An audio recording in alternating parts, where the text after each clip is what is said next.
ሰበር መረጃን እነሆኝ። ታላቁ ሴራ ፓርት 1ን በጣም ወዳችሁታል። ፓርት 2 ይቀጥል ብላችሁ ኮሜንት እንዳደረጋችሁልኝ ፓርት 2 ይዤላችሁ መጥቻለሁ። ውድ አድማጮቼ በጣም አመሰግናለሁ። በድጋሚ ፓርት 2 ሁሉም ሰው ጋር ይህ አዌርነስ ይህ እውቅና ሁሉም ሰው ጋር እንዲኖር ባካችሁ የበኩላችንን እንወጣ። ላይክ ሼር በማድረግ ቪዲዮን ዲዩትና ሪፖስት በማድረግ የተለመደው ኮሜንትና ቆንጆ አስተያየታችሁን ቪዲዮ ላይ ያስቀመጣችሁ ይህ ቪዲዮ ብዙ ሰው ጋር እንዲዳረስ አድርጉ።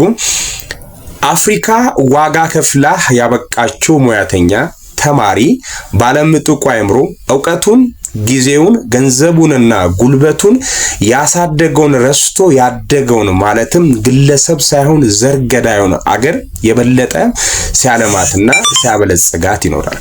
በሌላ በኩል ቱኒዚያዊው የምጣኔ ሀብት ፕሮፌሰር ፋደል ካቡብ ስለዚህ ክፉ ሴራ እንዲህ ይላል።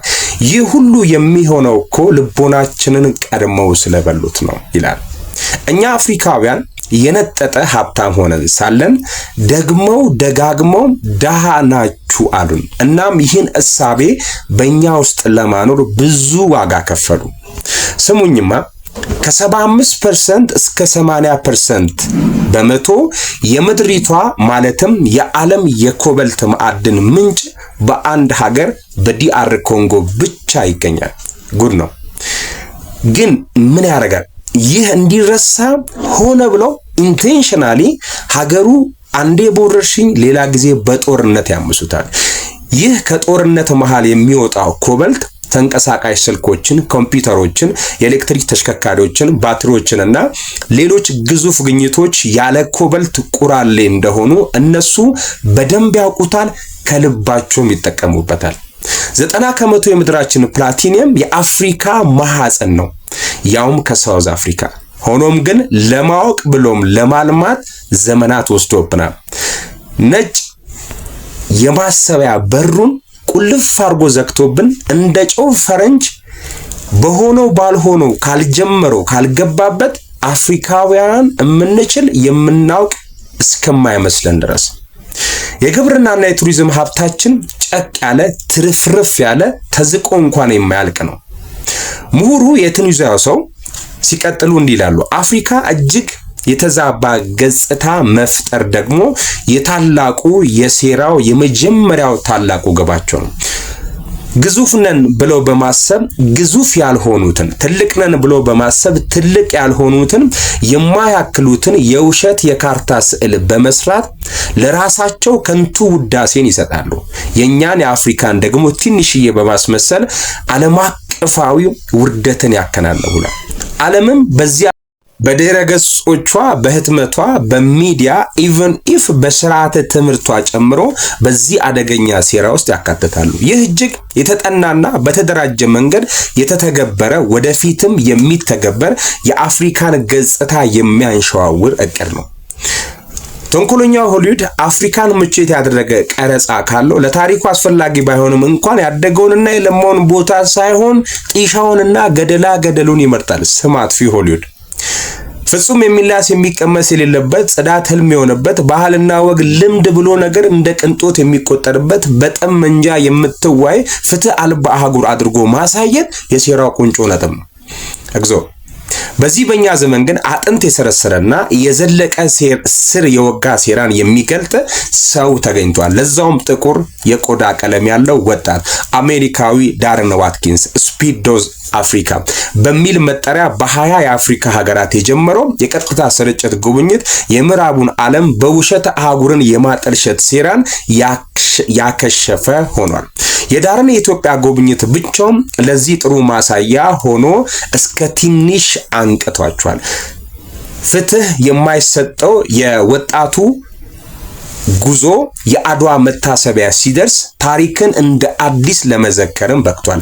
በባዶ እግራቸው 1000 ኪሎ ሜትሮችን ተጉዞ የነጭ ቆዳ ቀለም የበላይነትን በሰውነት እኩልነት የተኩትን የአድዋ አርበኞች ገድል እንደ ቀድሞ አያቶች ሁሉ በባዶ ለክብር ሲል በባዶ እግሩ ሄዶ ጎብኝቷል፣ ተመልክቷል። ኢትዮጵያ ቀኝ ያልተገዛች ብቻ ሳይሆን የባርነት ቀንበር የሰበረች የአፍሪካ የነጻነት ቀንዲል የትግል ስንቅ እና የድል አርማ መሆኗን የድል አርማ መሆኗን ወጣቱ አይቷል፣ በዩቲዩብ አሳይቷል። የሰው ዘር መነሻዋ ይቺ ድንቅ ምድር በምዕራብ ሳይሆን በራሷ የጊዜ ቀመር ቀን የምታሰላ ጊዜ የምትፈትል ዘመን የምትቀምር የተፈጥሮ የባህልና የታሪክ ሀብታም ውበትን በብዛነት የታደለች ምድረ ቀደምት ብሎ 13 ወራትን የምትወልድ ብቸኛዋ ሀገር ኢትዮጵያ መሆኗን ዓለም ከስፒዲ እኩል በአይኑ አይቷል።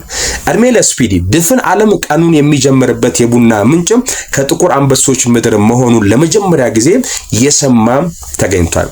ታሪክ ቢባል በደርዘን ምግብ ቢባል በአይነት ጽዳት ካሉም ከአጸድ ያለፈ መንገድ የዘለቀ ለአደባባይ የበቃ ለስፖርት የተረፈ የከተማ ውበትም ተቃኝቶበታል።